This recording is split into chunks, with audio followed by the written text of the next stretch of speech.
Hey, Liberti Northeast, Pastor Evan here. I wanted to come on here and provide you an update regarding our reopening or regathering plan. As I said before, I'm telling you, no one wants to regather more than me. I can't wait to see you in person again.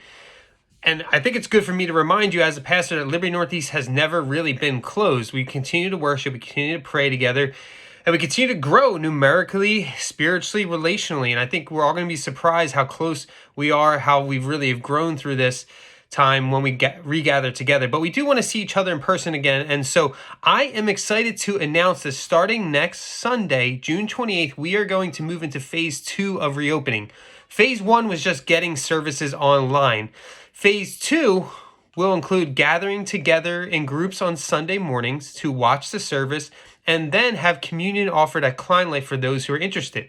So what is that going to look like? Well, first, for the worship services, we're going to invite you and encourage you to gather with one other family unit to watch the online service at 10 a.m. We strongly encourage gathering with the same family each week to prevent the spreading of COVID-19. However, that's going to be up to you.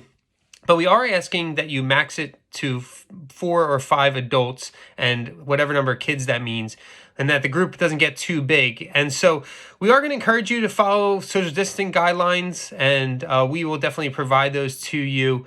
But in the meantime, if you're not really comfortable gathering again, that's okay. There's no shame. There's no guilt being thrown at your way. No shade being thrown your way. We're excited to regather even in small ways where we can. But if you don't feel comfortable doing that yet, that's okay. You don't have to. It's fine. You can continue to watch the service online in your comfort of your own home. But for the communion gatherings, we're going to offer 2 15-minute communion gatherings each Sunday after the online service, and we're going to do those at 11:30 a.m. and 12 p.m. at Klein Life. So check your weekly email, the website, social media for details, and we're going to ask that you sign up if you're going to come to that. And that link will be on our website in the weekly email. But the reason we're doing that is because we want to cap the number at 25 people. And so we want to make sure there's not too many of us gathering all together. We do want to do this the most safe way as possible. We want to be honoring and respectful towards our governing authorities. That's what God asked us to do. And we want to love our neighbors well, so that we want to make sure we're being safe as we do this. But we do want to regather because we shouldn't wait longer than we really have to. And so this is a nice transition for us to do that. When we take communion, there'll be individual cups, and it will be served by a communion server or two, and the servers will wear masks and gloves, so we want to make sure we're keeping it safe that way. But we're going to be doing this outdoors under the trees on the Klein Life fields. If the weather's good, that's what we're going to do. And we're going to ask anybody 5 and up, if we're meeting outdoors, we're going to recommend that you wear a mask.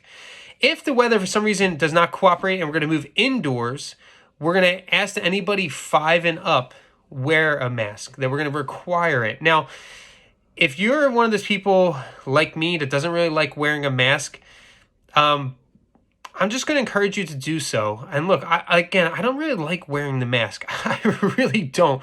And I know there's information and data that's being thrown around saying that, this and that about masks. I'm not sure.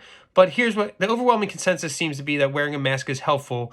And in that sense, I want us to keep in mind that part of this is to love our neighbors as we love ourselves and to put their needs in front of our own. So there's some people who won't come to church, whether that's even if that means it's a communion gathering, they won't come to church because you're not wearing a mask or I'm not wearing a mask. And I want to make sure that we're doing as best as we can to protect those people and to put their needs and their desires over my own. And so I'm encouraging you to wear the mask. If we're going to move inside, I am going to ask that you do wear a mask. It's a simple inconvenience, but it can be hugely impactful for someone else. And so we're going to make sure we do that. So again, worship service at home with another family unit, maximum of 5 people. Kids can be in that as well. And communion gatherings, 11:30 a.m. and 12 p.m. at Klein Life. You'll have to sign up for those. And I think it's also a good reminder that when we do that, when you're meeting at Klein Life, we're not going to have Liberti Kids. And that's going to be some time before we reopen Liberti Kids. But in the meantime, we're going to gather together as families do and be excited to be together. So that starts next Sunday, the 28th. When that happens as well, we're going to give your home meeting leaders a break. I know you probably have screen fatigue, like I have screen fatigue, and we're going to give them a break. And so we can encourage you to focus on gathering together with another family unit on Sunday mornings and not necessarily feel the need to do that again during the week.